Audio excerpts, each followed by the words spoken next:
Hey guys, how you doing? Life's strange.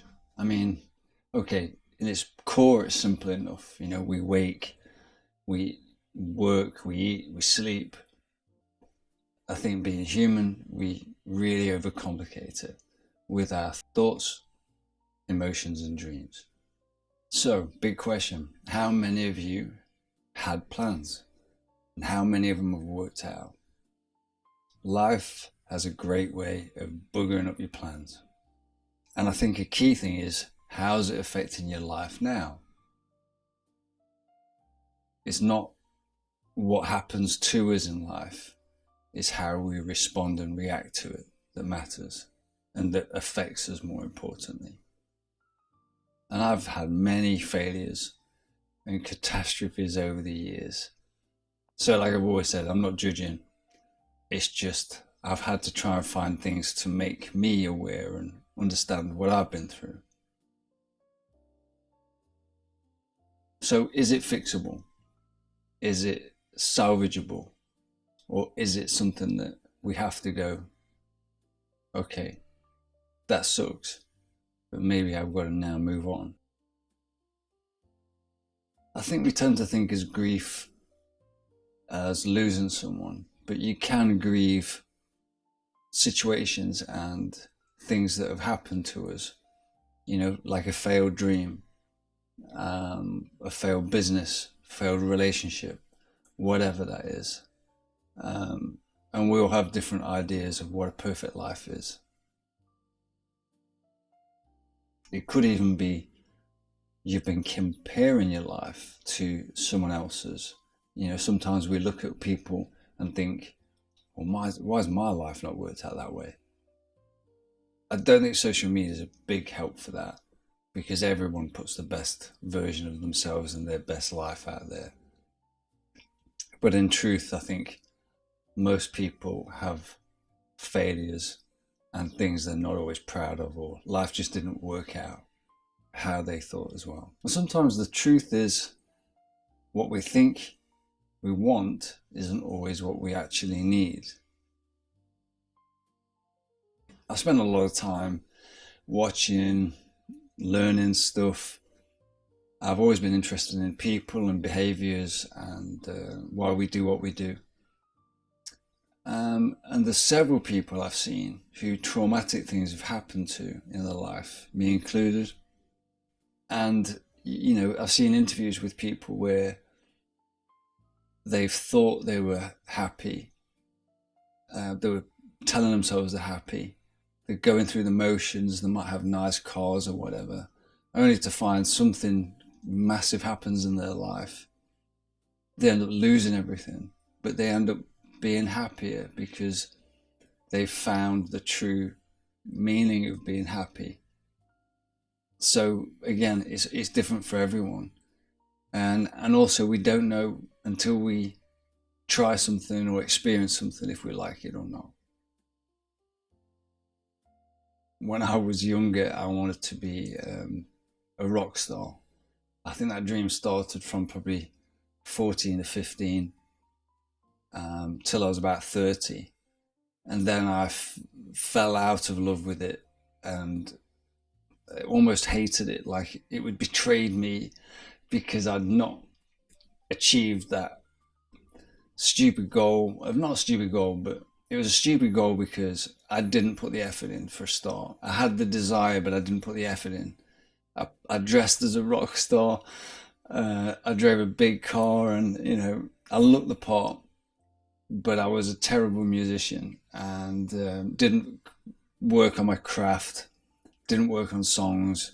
I wanted to just live that style of life. But bizarrely, at 58 now, I still write music. It's really helped me through the cancer journey, having to try and relearn how to play an instrument and sing again in a different way with the restrictions I have has been challenging, but also I realized that I fell out of love with it. It didn't fall out of love with me. It's just because I was expecting something for kind of nothing really. So over the years, I've had to rethink my dreams and goals and aspirations, and life threw different things at me. I never thought I would be the type of person to settle down and have kids. And that wasn't because I was some crazy hedonistic person. It just, I don't know, I didn't know that's how I thought life would pan out. But it has, and I'm very thankful to it, and it's made me happy. Um, but again, I think perspectives and embracing change, embracing the things that have happened to you, good and bad, is an important step. Every outcome can be viewed differently. You can tell me a scenario, and I could tell you a scenario, and we can both look at things and go, "Well, yeah, but you've missed that part out. That's a good bit," or you can be viewed as a good bit. But it's what we see ourselves that ultimately matters to our own happiness and how we see things have worked or not. What do you deem to be a success? A quick story about one of my friends. He had a fairly rough start to life, I would say. Lived on his own from 16. And similar time to me, we both went self-employed. He went in with a few other guys, and his business changed shape as they navigated the waters of commerce and business. And it changed shape over the years. My friend eventually took the role of CEO. They went from 4 to about 45 people working for him.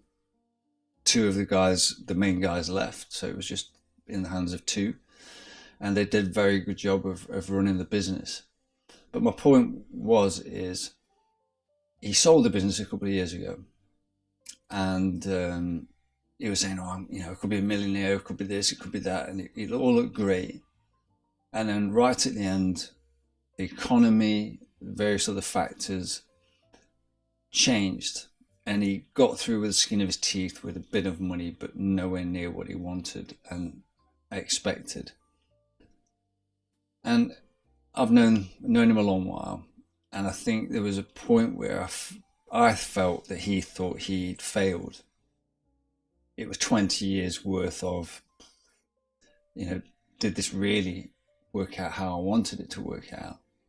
But I said, do me a favor, tell yourself that story again, but go, you know what, you employed 45 people or thereabouts for 20 years. You had a successful business, sold it at a profit, whether that's £1 or 10 million pounds, and you got out in one piece. To me, that's a success, and I'm very proud of him. Very proud. So it's what you deem as a success, and I think if you see it as a failure, however that is, what is a failure? What is that? What can you have taken from that you can turn into a positive from your situation that you've been through? What could you take from that to maybe it's made you realize what's important to you? There's a good lesson. Maybe it's a business that failed. Maybe you wanted to be a musician. Maybe you trying to set a business up and it failed or whatever. But a bit of advice.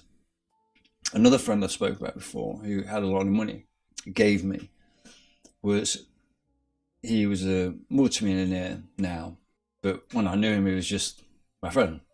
He didn't have money, and he nearly made a lot of money. He was nearly a millionaire, probably 30 years ago, and someone ripped him off. A business partner, he went into business with someone, and he ripped him off for over £1 million.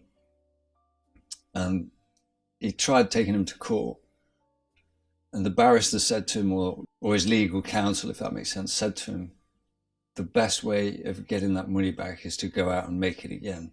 because he's got the money now to fight you, and you won't see that. And it's picking your battles, I think, is a big thing. And my friend had the smarts to go, okay, I'll show you. And he ended up making it again tenfold. I probably would have, took him down the court route, and or it would have consumed me, because, sometimes, why me? Why have you done this? You can't do this. And we get very, upset by it, and rightly so. I remember that story. So I don't know if that helps anyone, but yeah, it's not the perfect answer, but it's an answer, and I think it's definitely worth thinking about. There's very limited things we can control, and a lot of that is out of our control. Be accountable for what you can and forgive what you can't. So even if it was your fault, can you repair it? Can you salvage it? Or can you learn from it? I'm sorry if your plans didn't work out, or they're not working out, or life hasn't gone your way. Maybe don't waste any more time dwelling on it. Maybe it's still affecting your life now, and I feel for you. But again, if there can be a way of moving forward, let's try that. And I wish you all the best. I hope this video finds you well, and any advice to anyone else, please put in the comments, because, as I say, I haven't got any answers, just observations, but I do appreciate people watching, and as I say, if anybody else watches eventually, maybe you might have a pearl of wisdom for them. As always, I appreciate people watching, and good to see you. Thanks for spending the time, and hopefully I'll see you in another video. Take care of yourself. Bye.